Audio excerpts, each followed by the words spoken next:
Hi.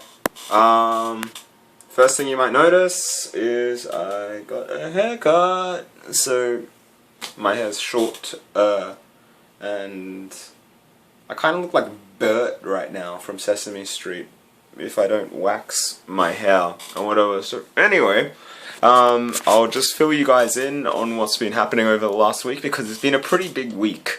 I started orientation at Korea University this week and it has pretty much been amazing. The exchange group buddies that I've been put with, they're all really cool dudes, and they seem to love the fact that I can scull a bottle of soju. Soju is what you may know in some places as the devil's drink. It's like some concoction of like sugar, rice, and everything nice, but it's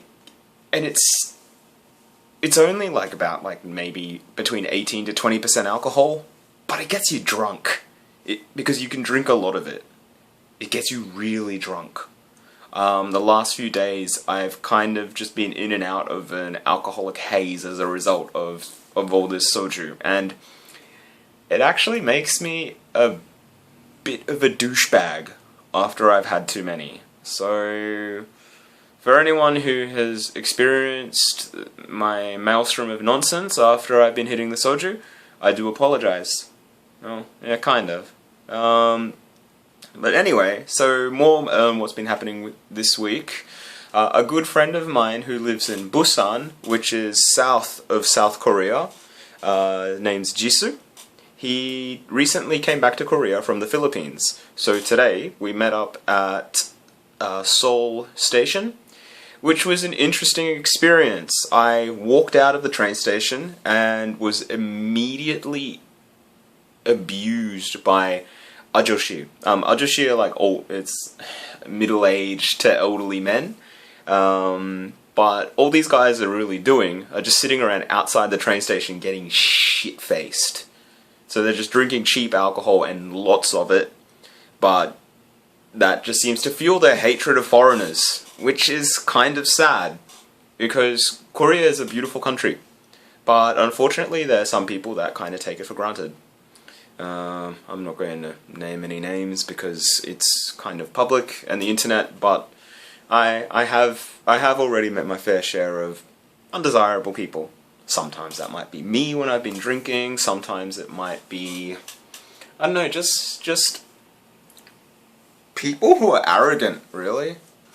I can be arrogant, conceited, and stuff like that, but the thing is, like, at the end of the day, it's a cultural exchange.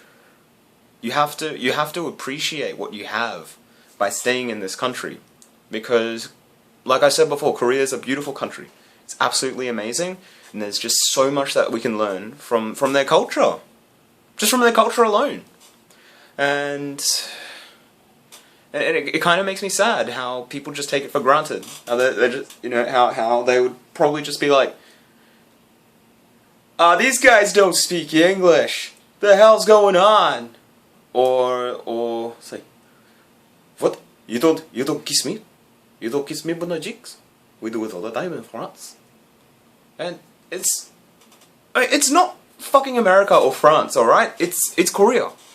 I'm not trying to say that I'm Korean, but I'm, you know, at the very least I'm trying to appreciate what this country can give me, and ultimately one day I'll be able to contribute back, you know, to what I've taken. That's my video rant done.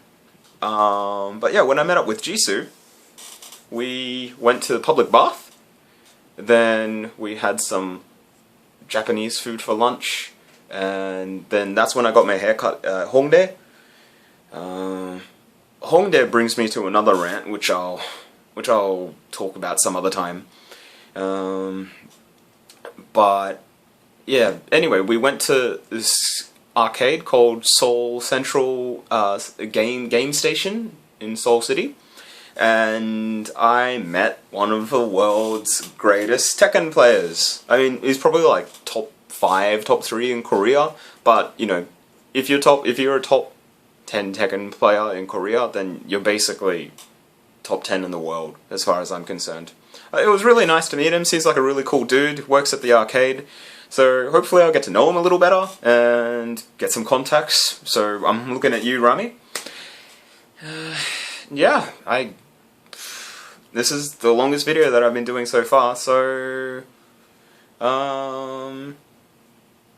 yeah, just take care of yourselves, guys, and any suggestions, comments, any background music that you want me to play over these videos, just let me know. See ya.